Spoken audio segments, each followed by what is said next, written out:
La dernière utopie, Caroline Fourest, sous-titrée « Menace sur l'universalisme », paru aux éditions Grasset, c'est un livre, je dois le dire, tout à fait passionnant, extrêmement dense et qui nous interroge sur ces notions à caractère précisément global.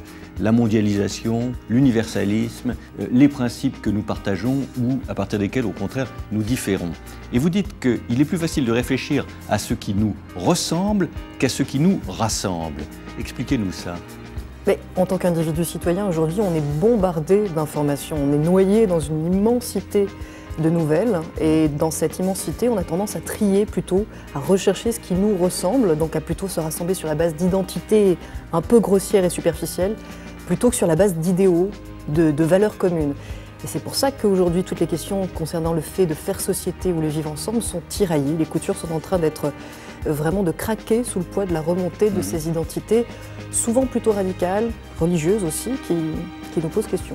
Vous dites que la mondialisation, finalement, devrait favoriser l'universalisme. Autrement dit, pour aller vite, les droits de l'homme, finalement. Bon. Or, ce n'est pas du tout ce qui se passe, et vous comparez les choses pays après pays, et ça, je veux dire que c'est tout à fait passionnant. Par exemple, l'attitude de la Grande-Bretagne à l'égard de la burqa, qui est vraiment quelque chose qui fait débat ici en France, eh bien, n'est pas du tout la nôtre. En gros, on pourrait dire qu'il y a aujourd'hui trois postures, trois approches. Il y a une tentation qui est celle de tout tolérer au nom du multiculturalisme.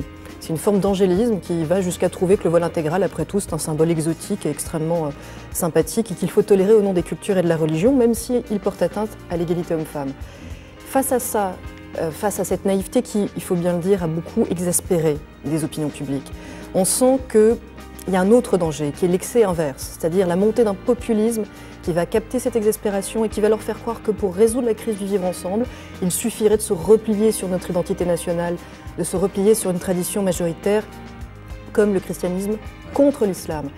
Et entre ces deux postures extrêmes, j'essaie, et c'est le but du livre, de proposer un chemin qui est celui de l'utopie, tout simplement retrouver la voie d'un universalisme laïque qui a l'intelligence du contexte, l'intelligence de se poser la question au cas par cas et d'y répondre en fonction de cette double adversité, mais aussi en retrouvant le chemin de l'idéal plutôt que celui de l'identité.